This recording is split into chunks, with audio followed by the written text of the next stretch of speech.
चला आज तुम्हाला एक असा प्रोडक्ट दाखवते मी. पहिले याचे फायदे आपण जाणून घेऊया. हे आहेत स्विस ब्युटीचे हायड्रा आय सिरम पॅच.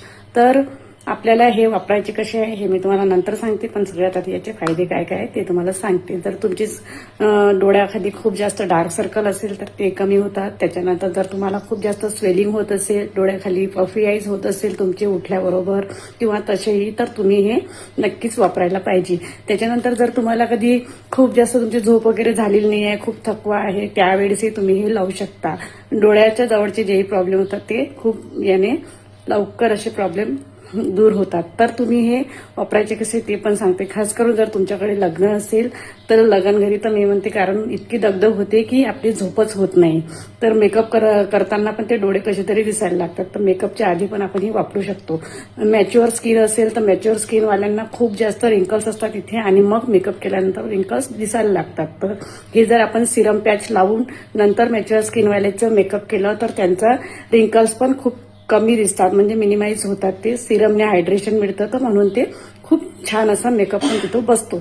तर हे आपण वापरायचे कसे चला मी आता तुम्हाला सांगते. हे बघा अशी बापरे पडलं असं. खूप छान असे सिरम मध्ये डीप असतात हे. आणि सगळ्यात आधी चेहरा छान वॉश करून घ्यायचा आहे आपल्याला. मी चेहरा वॉश केलेला आहे कारण मला आता मेकअप करायचा आहे, तर म्हणून म्हटलं चला तुमच्यासोबतही हा व्हिडिओ शेअर करते. छान असे दोन्हीकडून लावून घ्यायचे. हे बघा असे आपण हे मेकअप करायच्या आधी 10-15 मिनिटं मस्त असे लावून ठेवून द्यायचे. तोपर्यंत आपण केसाचं प्रिपरेशन वगैरे करू शकतो. आणि छान असे मॅच्युअर स्किन म्हणा किंवा ब्रायडल म्हणा, बरेचसे ब्रायडलच्या झोप झालेल्या नसतात. मी तर म्हणते लग्न घरी तुम्ही नक्कीच घ्या हे. म्हणजे कसं आहे, डोळ्याखालचे पफीनेस वगैरे सगळी दूर होते आणि मेकअप पण छान दिसते आणि आपला चेहरा पण ताजा तवाना दिसतो. बस असे हे ठेवून 15 मिनिटं ठेवायचे, नंतर काढून घ्यायचे आणि हलके हलके आपल्या हाताने तिथे असे मसाज करायचे आपल्याला. आणि नंतर मग आपण सोडून द्यायचं आहे असंच. त्याच्यावर नंतर मग मेकअप करायचं.